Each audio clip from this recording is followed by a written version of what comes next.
أعوذ بالله من الشيطان الرجيم.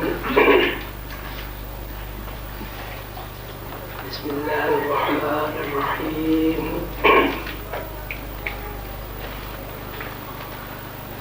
لا أقسم بهذا البلد لا أقسم بهذا البلد وأنت حل بهذا البلد ووالد وما ولد لقد خلقنا الإنسان في كبد أيحسب أن لن يقدر عليه أحد يقول أهلكت مالا لبدا أيحسب أن لم يره أحد ألم نجعل له عينين ولسانا وشفتين وهديناه النجدين فلا اقتحم العقبة وما أدراك ما العقبة فك رقبة أو إطعام في يوم ذي مسغبة يتيما ذا مقربة أو مسكينا ذا متربة ثم كان من الذين آمنوا وتواصوا بالصبر وتواصوا بالمرحمة أولئك أصحاب الميمنة والذين كفروا بآياتنا هم أصحاب المشأمة عليهم نار مؤصدة صدق الله العظيم.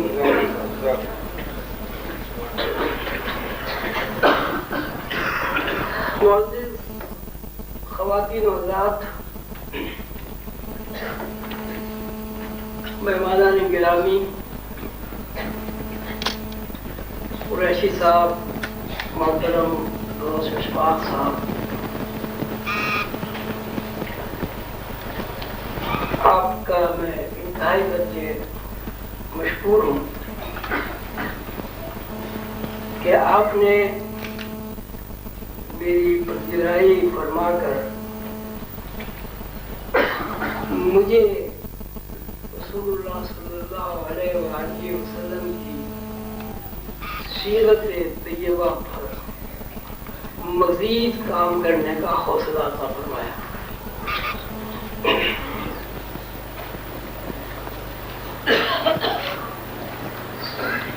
میں بہت ہی گنہگار بنتا ہوں. گنہگار سارے ہی ہیں لیکن میں کچھ زیادہ ہی گنہگار ہوں اور مجھے اپنے گناہوں پر کبھی کبھی تھوڑا سا حوصلہ بھی ہوتا ہے. اگر بندہ گناہ نہ کرے تو اس کے اندر احساس ندامت ہی پیدا نہیں ہوگا. گناہ کرے گا تو احساس ندامت پیدا ہوگا، نہ کہ وہ عاجزی کے ساتھ روئے گا، گڑگڑائے گا، معافی مانگے گا. لیکن بحیثیت مسلمان کے ہمیشہ حضور پاک صلی اللہ علیہ وسلم کی محبت نے میری رہنمائی فرمائی. کچھ بھی ہوا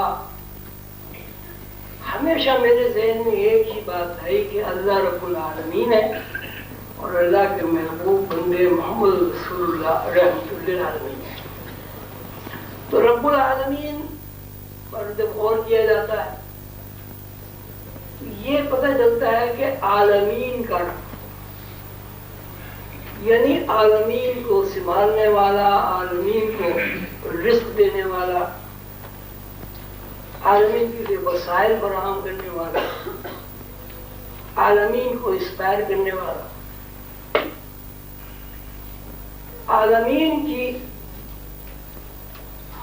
دنیاوی ضروریات پوری کرنے والا، اخروی ضروریات پوری کرنے والا، پیدا کرنے والا، جوان کرنے والا، بڑھاپے کے دور میں داخل کر کے مرنے کے بعد دوبارہ مہمان نوازی کرنے والا، سب اللہ رب العالمین۔ یہ دنیا جس میں ہم رہتے ہیں اس دنیا سے مختلف نہیں ہے جہاں ہم مسافرت پوری کر کے دوسری دنیا میں جاتے ہیں۔ سب کچھ اسی طرح ہے جس طرح اس دنیا میں ہم کھاتے ہیں، پیتے ہیں، سوتے ہیں، جاگتے ہیں، لڑتے ہیں، جھگڑتے ہیں، خوش ہوتے ہیں، اس دنیا میں بالکل یہی صورتحال ہے۔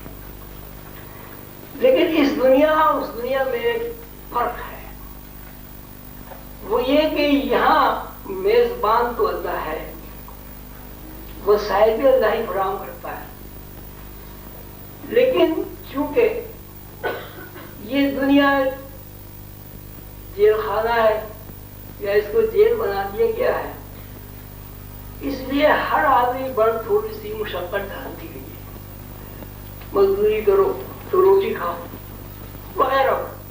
اس دنیا میں اللہ تعالیٰ کی میزبانی کا یہ حال ہے کہ وہاں نہ دکان ہے، نہ بازار ہے، نہ فیکٹریاں ہیں، نہ محنت ہے، نہ مزدوری ہے، لیکن گھر ہے، کھانا ہے، رہائش کا پورا پورا بندوبست ہے۔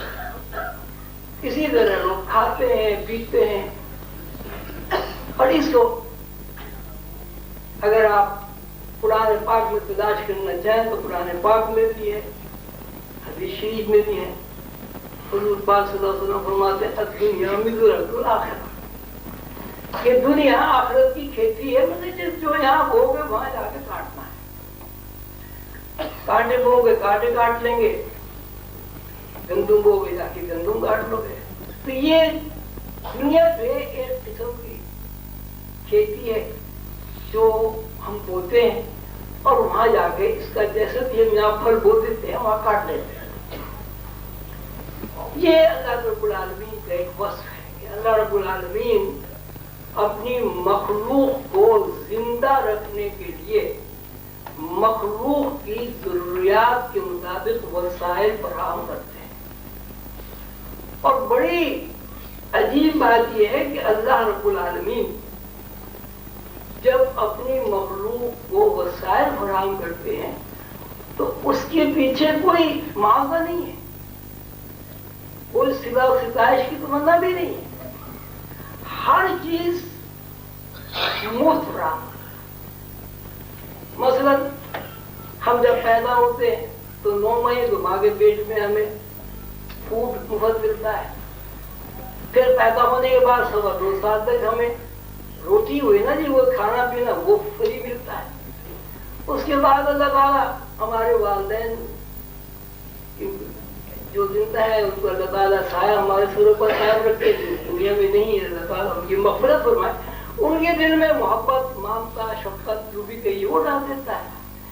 وہ اولاد کو کھلاتے پلاتے تعلیم و تربیت دیتے رہتے ہیں۔ جب وہ بچہ بڑا ہو جاتا ہے 20 سال کا 18 سال کا، اس کو بالغ اور باشعور ہونا چاہتے ہیں، تو وہی بچہ جس کا تجربہ یہ ہے کہ 18-20 سال تک پہلے کچھ بھی نہیں کیا، ہر چیز مجھے فراہم ہوئی، وہ کہتا ہے اگر میں مزدوری نہیں کروں گا تو روٹی کھا سکتا ہوں، ملازمت نہیں کروں گا تو گھر کا چولہا کیسے چلے گا۔ وہ اکیلا ہوتا ہے اور والدین 7-8 بچوں کو حفاظت کر لیتے ہیں، اور کبھی انہیں اللہ تعالیٰ کی طرف سے کوئی پریشانی بھی نہیں ہوتی، سب کے کام ہو جاتے ہیں۔ تو اللہ تعالیٰ رب العالمین ہے، لیکن ایک بات بہت نقطے کی ہے، وہ یہ ہے کہ بشری تقاضوں کے تحت اللہ تعالیٰ کے تقاضے بشری تقاضوں کے بالکل برعکس ہے۔ مثلا اللہ تعالیٰ روٹی نہیں کھاتے، اللہ تعالیٰ کی اولاد نہیں ہوتی۔ قل واللہ احد اللہ الصمد لم یلد ولم یولد ولم یکن له کفوا احد، کہ اللہ ایک ہے، مخلوق کثرت ہے. اللہ کو کسی قسم کی احتیاج نہیں ہے. مخلوق احتیاج کے بغیر مخلوق کہلا ہی نہیں سکتی. مخلوق کا لفظ کا مطلب یہ ہے کہ وہ احتیاج ہے.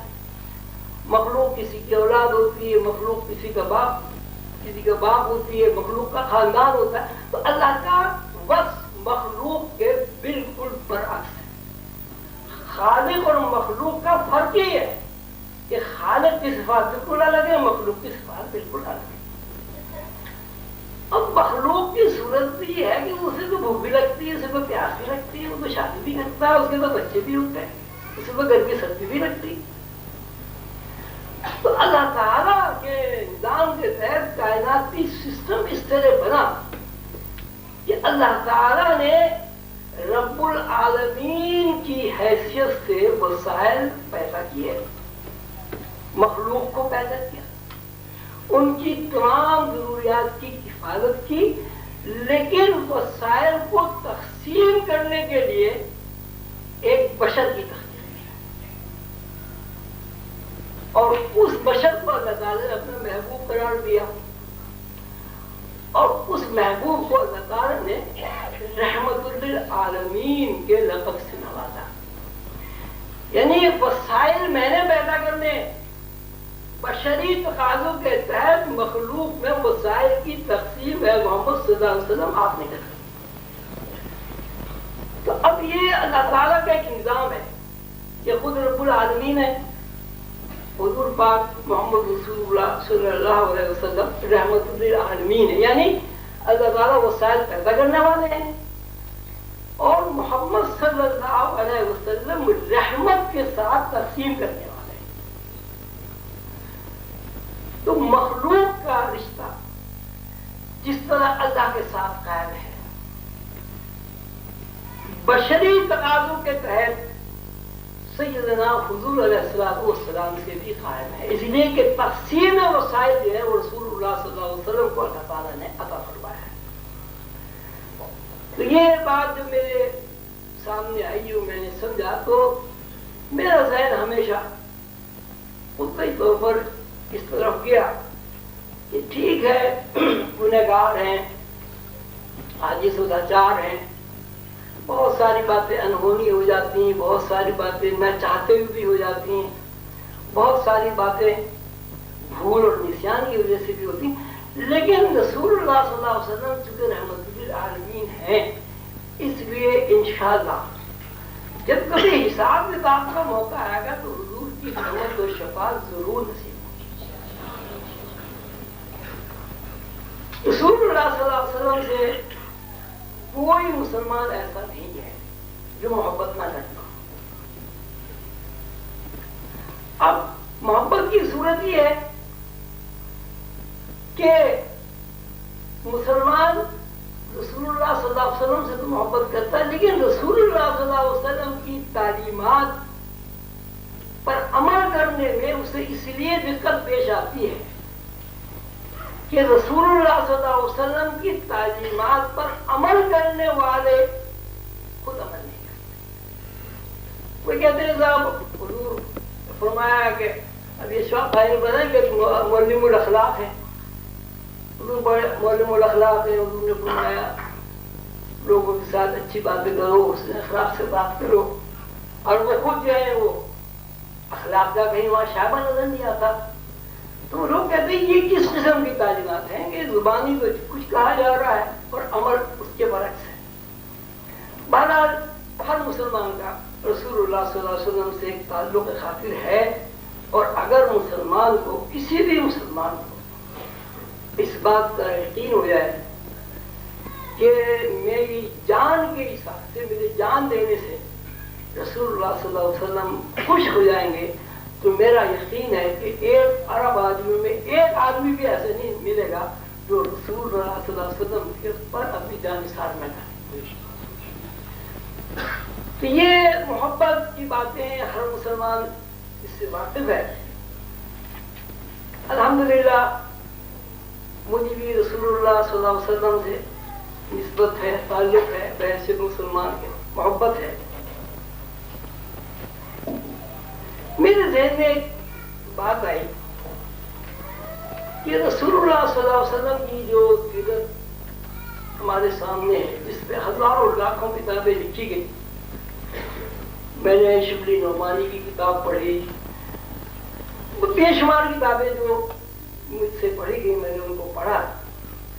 تو پڑھنے کے بعد میرے ذہن میں ایک بات یہ آئی کہ رسول اللہ صلی اللہ علیہ وسلم کے جو علوم ہیں، ظاہرہ علوم ہیں، ان پر تو بہت کچھ لکھا گیا، بڑی بڑی تشریحات ہوئی اور بہت عمدہ لکھا ہوا، تاریخ کے حوالے سے، غزوات کے حوالے سے، ازدواجی زندگی کے حوالے سے، اخلاق کے حوالے سے، علم کے حوالے سے. لیکن ایک بات میرے ذہن میں یہ آئی کہ رسول اللہ صلی اللہ علیہ وسلم کی روحانی زندگی کے بارے میں اتنا کچھ نہیں لکھا گیا جتنا ضرورت تھی، اور یہ جتنا اس کو لکھنا چاہیے.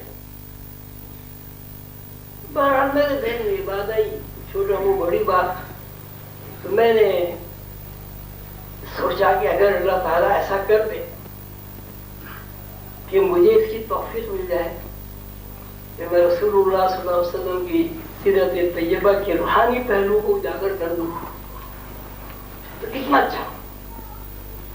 لیکن یہ اتنی بڑی بات تھی کہ میں خود سوچ کے خود ہی شرمندہ ہو گیا ہے کہ یہ اتنی بڑی بات روحانی علوم جو 1400 سال میں اس پہ پوری طرح کام نہیں ہوا، میں کیسے اس روحانی علوم کو کیسے ظاہر کر دوں گا. تو ابھی روحانی علوم کی بات ہی چل رہی تھی تو میرے ذہن میں یہ آیا کہ حضور پاک صلی اللہ علیہ وسلم نے شق القمر کا جو موضوع فرمایا، 2 ٹکڑے ہو گئے، ایک پہاڑی کے کونے پہ چلا گیا، دوسرا دوسری پہاڑی پہ ایک پہ چلا گیا ٹکڑا. ایسا تو نہیں ہو سکتا کہ اس کے پیچھے کوئی اللہ کی حکمت نہ ہو، کوئی فارمولہ نہ ہو، کوئی ایکویشن نہ ہو. اس لیے کہ اللہ تعالیٰ نے خود فرمایا ہے کہ قرآن ایک ایسی دستاویز ہے جس میں تسخیر کائنات کے تمام فارمولے موجود ہیں. تو اس کے پیچھے ضرور کوئی نہ کوئی فارمولہ تو ضرور ہے. اگر اللہ نے توفیق دی اور اللہ تعالیٰ ایسی مجھے توفیق عطا فرمائے تو میں معجزات کی تشریح کے فارمولے اور ایکویشن تیار کروں. یہ مزید میرے لیے شرمندگی کی باعث ہو گیا کہ بھائی پڑھا لکھا کچھ نہیں ہو، نہ محمد فاضل کہاں موت سے کہاں اس کی تشریح. پھر میں نے قرآن پاک میں تفکر کیا کہ کیا ایسا ہو سکتا ہے. تو وہ عجیب مجھے صورتحال میرے سامنے آئی. قرآن میں تو ٹائم لیسنس کا فارمولہ موجود ہے. حضرت سلیمان علیہ السلام کو واقعہ پڑھا کہ دربار لگا ہوا ہے، عمرا وزرا سب موجود ہیں. حضرت سلیمان علیہ السلام نے کہا ہے کوئی جو بلقیس کا تخت لے آئے. 2800 میل 2700 میل کا فاصلہ ہے جہاں بلقیس کا تخت ہے. تو وہاں جنات بھی ہیں، انسان بھی ہیں، بیٹھے ہوئے ہیں، سب لوگ بھی ہیں. تو ایک جن بولا، قال عفریت من الجن، عفریت نے کہا جو جنات میں سے تھا. قال عفریت من الجن، عفریت نے کہا جو جنات میں سے تھا، انا آتی کا بھی قبل ان تقوم من مقامک، کہ جناب اس سے پہلے کہ آپ دربار پر برخاست کریں میں اس کو تخت لے آؤں گا. تو ابھی حضرت سلیمان علیہ السلام نے اس سے کہا بھی نہیں کہ تو تخت لے آ. تو وہاں ایک انسان بھی بیٹھا ہوا دربار میں. یہ تو آپ سب کو پتہ ہی ہے کہ حضرت سلیمان علیہ السلام کی حکومت جنات پہ، انسانوں پہ، ہوا پہ، پرندوں پہ، سب پہ ان کی حکومت تھی. تو وہاں ایک انسان بھی بیٹھا. اس نے کہا قال الذی عنده من الکتاب، اس نے کہا کہ جناب میرے پاس کتاب کا علم ہے، قرآن شریف کا علم میں جانتا ہوں. قال الذی عنده من الکتاب انا آتیک بھی قبل ان یرتد الیک طرفک، کہ جناب میں قرآن شریف کا علم جانتا ہوں. میں قرآن پاک میں جو اللہ تعالیٰ نے کتاب میں تفصیلی فارمولے بیان کیے ہیں میں ان عالم ہوں اس سے پہلے کہ آپ کی پلک جھپکے تخت موجود ہو جائے گا. سلیمان علیہ السلام کی پلک جھپکی, آنکھ کھلی, فلما راؤ مستقرا حالا تخت وہاں رکھا. یعنی کتاب کے علم میں ٹائم لیسنس کا فارمولا اس طرح موجود ہے کہ پلک جھپکنے میں 2700 میل کا سفر کر کے مادی وجود کے ساتھ تخت سلیمان السلام کے بالوں میں تو مجھے بڑی روشنی نہیں ہے بھائی. یہ تو واقعی جو ٹائم لیسنس جس پر ساری سائنس کی بنیاد ہی ہے. سائنس کی بنیاد یہ ہے کہ ٹائم کو کس طرح کم سے کم کیا جائے, کم سے کم ٹائم میں زیادہ سے زیادہ کام کس طرح کیا جائے اور وقت کے اوپر کس طرح گرفت حاصل کر لی جائے. یہ سائنس کا بنیادی مسئلہ ہے اور اسی طرح وہ کوشش کر رہے ہیں. بھائی جان کا تو ضرور صاحب کے پاس ہوگا, اس کو ڈھونڈنا چاہیے. تو وہ جب میں ڈھونڈنے لگا تو ایک اور آیت مجھے مل گئی کہ حضرت عزیر علیہ السلام جا رہے تھے, ان کے پاس ایک گدھا تھا, تو شیطان میں کھانا تھا. ایک جگہ وہ ٹھہرے اور کہا کہ اللہ میاں یہ جو آپ کہتے ہیں کہ ہم دوبارہ زندہ کر دیں گے, دوبارہ اٹھا دیں گے مرنے پیچھے, اور قیامت کا وقفہ جو ہے وہ بالکل کوئی وقفہ ہی نہیں ہے. قیامت کا وقفہ اللہ تعالیٰ فرماتے ہیں کدھا میرے بسر وہ اقرب 3.5 ارب سال دنیا کو ہو گئے. اللہ تعالیٰ فرماتے ہیں نہیں, قیامت تو ایسے ہے کدھا میرے بسر ہوا پلک جھپکی بلکہ اس سے بھی قریب, یعنی کوئی فاصلہ ہی نہیں ہے. ٹائم کے اللہ تعالیٰ نے ٹائم کو لیس کر دیا, بلکہ لیس سے بھی کوئی آگے ہی کر دیا. وہ سو گئے, سو کے اٹھے تو دیکھا گدھا مر چکا تھا اور اس کی ہڈیاں بھی مٹی میں مل کر راکھ بن چکی تھی. اور جہاں بستی تھی وہاں شہر بسا ہوا تھا. وہ اٹھے, اٹھ کے بعد انہوں نے کیا ہوا, اللہ نے فرمایا کہ کتنی دیر سوئے, میں گھنٹہ 2 گھنٹہ سویا ہوں.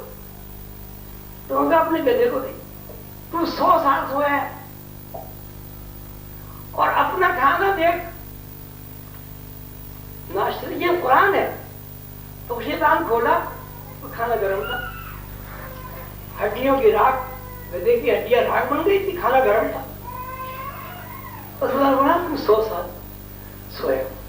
وہ بستی میں گئے, پتہ چلا 100 سال گزر گئے.